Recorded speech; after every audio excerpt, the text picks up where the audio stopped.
Medieval marriage wasn't romantic. It was terrifying. How would you feel if your first night as a married couple, your very first intimate moment, was witnessed by a group of strangers?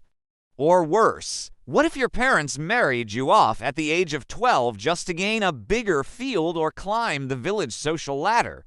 Today, these things sound unimaginable, but in medieval Europe, they were normal. Love didn't matter, consent wasn't required, and what happened behind closed doors, often darker than we dare to believe. Welcome to the brutal truth about medieval marriage, where alliances were forged, not feelings. If you're curious about the history no one talks about, don't forget to like this video and subscribe, because it only gets more shocking from here. In medieval society, marriage wasn't a romantic dream, it was a transaction.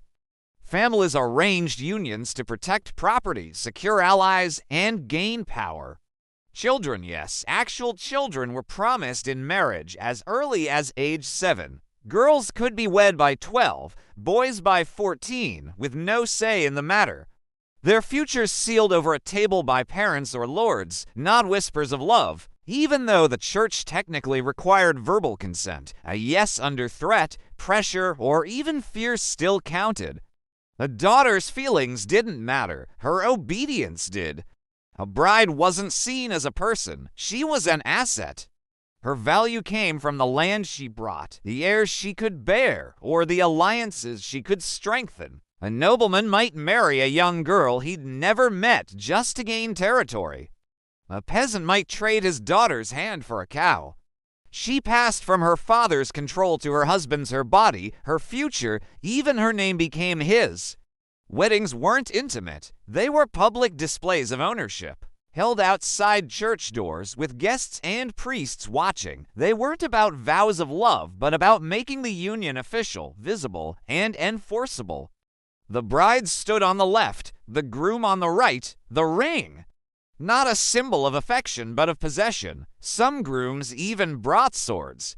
The best man wasn't there to hold flowers. He was armed, ready to stop the bride if she tried to flee or fight off rivals who wanted to stop the wedding.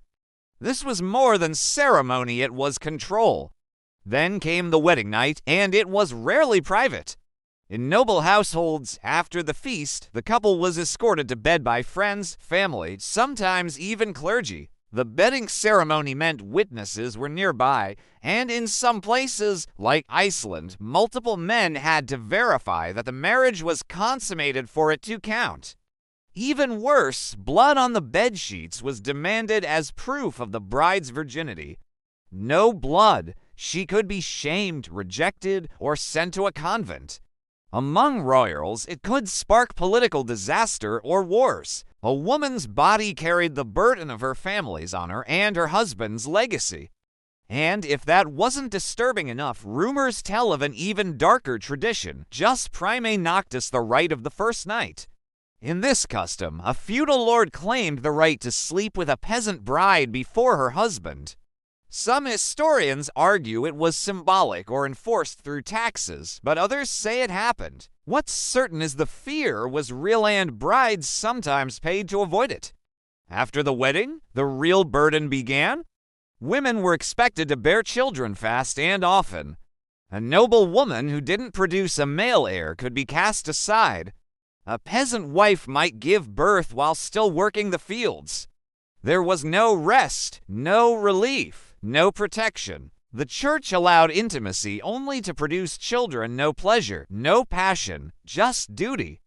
And if a wife refused her husband, that was considered a sin, but if he refused her, no consequences. What if it was unbearable? Too bad. Divorce wasn't allowed. The church said marriage was forever. Even in cases of abuse, women were told to endure it. A wife had no legal rights, no escape route, and no protection from the man who now owned her life. In some towns, couples were allowed to divorce by combat, a public, brutal fight to settle the marriage.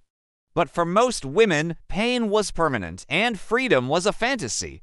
Medieval marriage wasn't sacred, it was survival, and for many women, it was a lifelong sentence of obedience, silence, and suffering. Looking back, it's easy to romanticize the past. But the truth, it was far from romantic, it was terrifying.